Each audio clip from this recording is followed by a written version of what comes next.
Roger Scruton was born in 1944 to an English family who disliked the class system. He went to a good school and then got a scholarship to Cambridge. He studied philosophy there. After trying natural sciences in France, he encountered Gaullism and French Marxism. In the 1970s, he was a research fellow at Peterhouse College, where he learned to box and ride horses. After leaving Peterhouse, Scruton got married and became a barrister. He worked at Birkbeck College and then as a professor of philosophy. He also spent time in Boston, USA, as a part-time teacher. Scruton has written novels, an opera, and books on animal rights and fox hunting.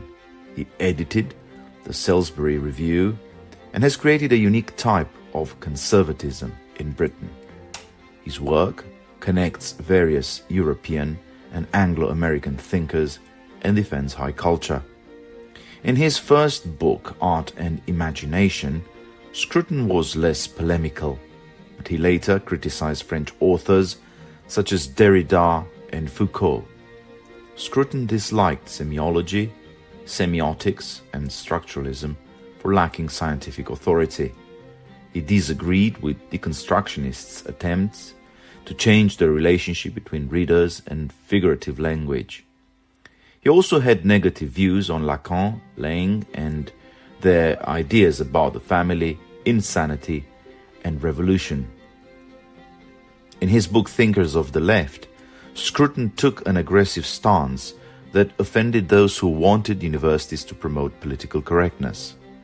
He criticized figures like Noam Chomsky and Herbert Marcuse for various reasons, from their silence on communism to their revolutionary and disruptive ideologies. In England, Scruton praised working-class elements in the labour movement but criticized middle-class individuals who associated socialism with feminism and modern art. He even criticized Mrs. Thatcher for aligning the Conservative Party too much with the libertarian movement, which he believed went against traditional English conservatism. He believed that a politics focused on short-term goals was degrading traditional institutions and eroding the idea of state authority into a mere exercise of power. Scruton saw the potential for spiritual renewal in the East European underground after visiting Poland and Czechoslovakia. He believed this could help overcome the Marxist influence and restore historical normality. Before 1989, Scruton was involved in the underground university in Prague and supported the anti-communist revolution of that year.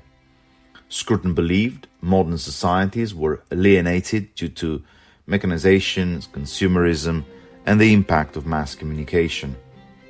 As Maurice Cowling noticed, he advocated for a deeper connection between education and culture. In the realm of economics, Scruton saw private property as a representation of permanence and sought a legitimate establishment supported by the state. While Scruton's conservative standpoint was firm, his tone was often very gloomy.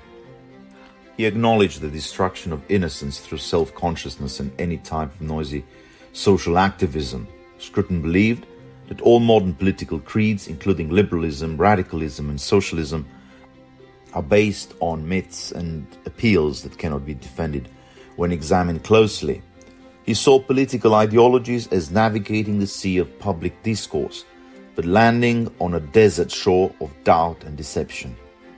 He believed it was wiser to turn back and immerse oneself again in the old stories of traditional Christianity, with a caveat. Scruton's political views in the 1980s were not aligned with the Conservative Party. He saw a disconnect between political rhetoric and practice. His writing explored various topics, such as sexuality, philosophy, religion, music, and architecture. Roger Scruton criticized the dominance of experts and avant-gardes, challenged Marxist and Freudian interpretations of art, and emphasized the importance of beauty. While Scruton's philosophical style is analytical, he defended the judgments of average people against self-validating trends in professional circles. He argued for the difference between great music and bad music as a matter of virtue and vice, and he criticized certain modernist architectural styles as plainly wrong. He also addressed sexuality from a moral populist perspective. In his critique of the liberal consensus, Scruton mocked the feminist threat to women and their view of sexual roles, family, modesty, and chastity. Scruton also criticized the abortionist perspective that devalues the unborn child and treats pregnancy as a misfortune or even disease. Scruton believed that the bond between a mother and unborn child should not be seen as a revocable contract, and he criticized the intolerance that prevented parents from condemning the promotion of homosexuality to their children.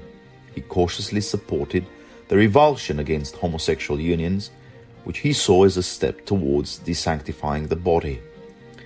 Scruton's treatment of homosexuality has generally been reactionary, praising the morality that prevents acknowledging same-sex attraction and commending the avoidance of such desires, particularly in roles like priests, teachers, and scoutmasters. His book, Sexual Desire, explored the truth about sexuality, challenging the scientific explanations that treated it as merely animalistic and delving into experiences and desires of individuals. In Scruton's view, desire is a distinctly human phenomenon tied to moral restrictions that were once taboo to discuss. He argues against Foucault's perspective, stating that sexual arousal and desire cannot exist without moral scruples that limit them. Scruton draws on world literature to universalize the bourgeois sexual order that sees the natural purpose of desire as moral unity with another person. Scruton criticizes ostentatious display of sexual friendships and emphasizes the importance of intimate connections that anticipate and diffuse conflicts. Scruton rejects Plato's distinction between sexual desire and erotic love, asserting that sexuality can only be experienced through rational interpersonal responses rooted in epistemic intentionality. He seeks to replace a liberal calculation of morality based on cost and benefits with a third-person perspective that transcends present motivations. And that third person is the child. Throughout Scruton's work, including Sexual Desire, he aims to dismantle misconceptions, y compris the notion that sexual desire is an uncontrollable force hindered by morality. Scruton's views on sexuality are centered around the norm of monogamous heterosexual marriage. He believes that sexual desire should be directed towards the embodiment of the other person and emphasizes the importance of the other's perspective and their individuality and dignity. Scruton criticizes Kant and his followers for neglecting this principle in their theories of sexual desire. According to Scruton, fidelity is the solution to sexual jealousy and temperance is the balance between frigidity and lust. He promotes purity in thoughts, words, and actions as being more in line with human nature than the irony and ridicule often associated with it by liberal and utilitarian thinkers. He applies his critique of modern gender theory to support his arguments, asserting that male and female bodies develop differently and possess different intellectual aptitudes. Scruton sees marriage as containing historical experiences of intimacy and views the idea of marriage as a contract as part of the desacralization of the world. He emphasizes the sacred obligations that arise from domestic proximity and highlights the impact of religion on the experience of erotic love. In his work, Modern Philosophy, as well as An Intelligent Person's Guide to Philosophy, Scruton also explores the intersection of philosophy and religion. He suggests that religious sentiment plays a significant role in our philosophical struggles and identifies connections between religious concepts and philosophical ideas. Scruton views religion as affirming a sense of belonging to something greater than oneself, providing solace and redemption in a world marked by alienation. He sees religion as a counterforce to various philosophical movements such as Marxism, phenomenology, existentialism, structuralism, and deconstruction, as well as Kierkegaardian despair. While Scruton's religious inclination is apparent, it is important to note that he is not a staunch Roman Catholic.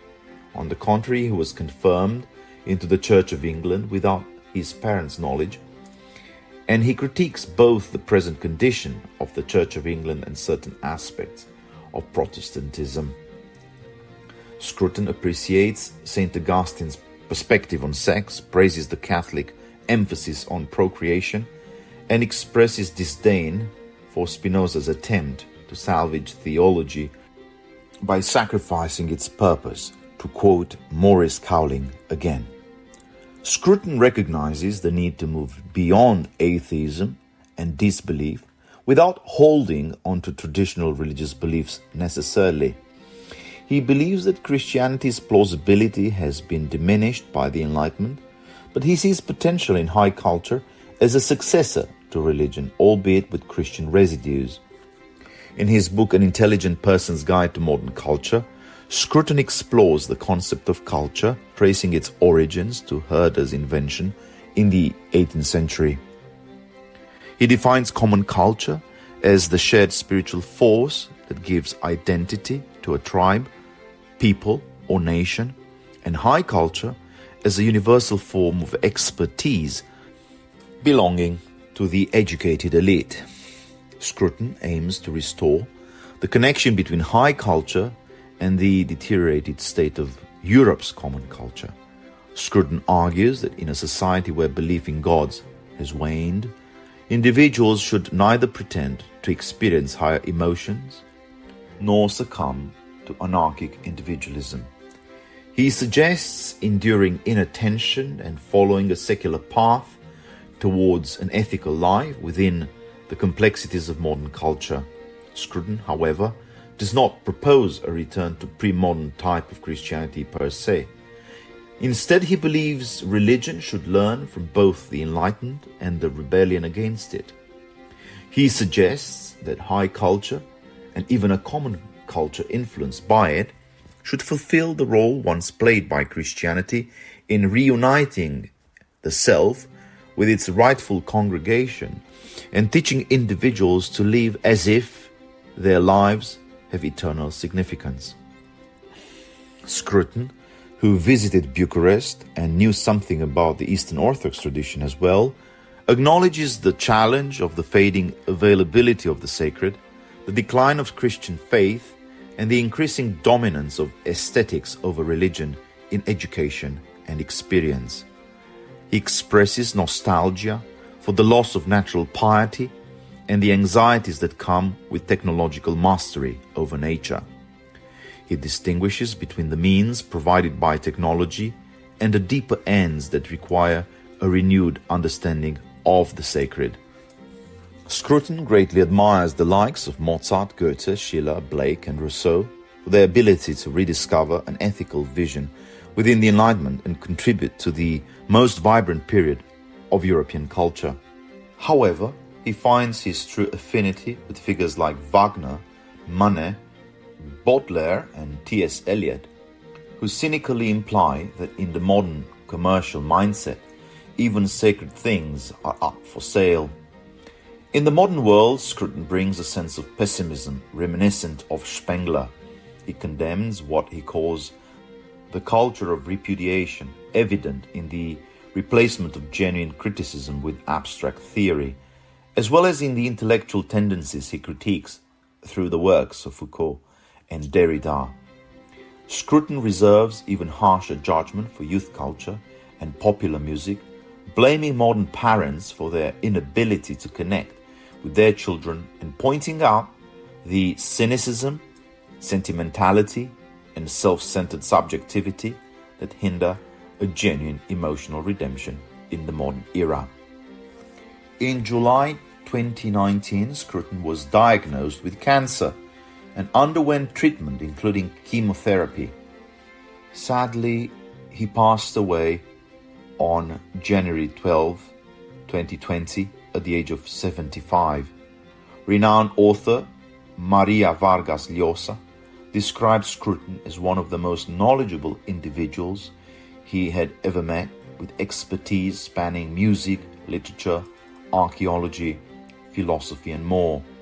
Conservative MEP Daniel Hannan considered him the greatest conservative of our time and mourned the loss of a remarkable intellect and cherished friend. Others, including Robert Jenrick and Ian Hirsi Ali, praised Scruton's contributions to public life and his generosity in sharing wisdom and guidance. Douglas Murray, another close friend and colleague, highlighted Scruton's kindness and encouragement.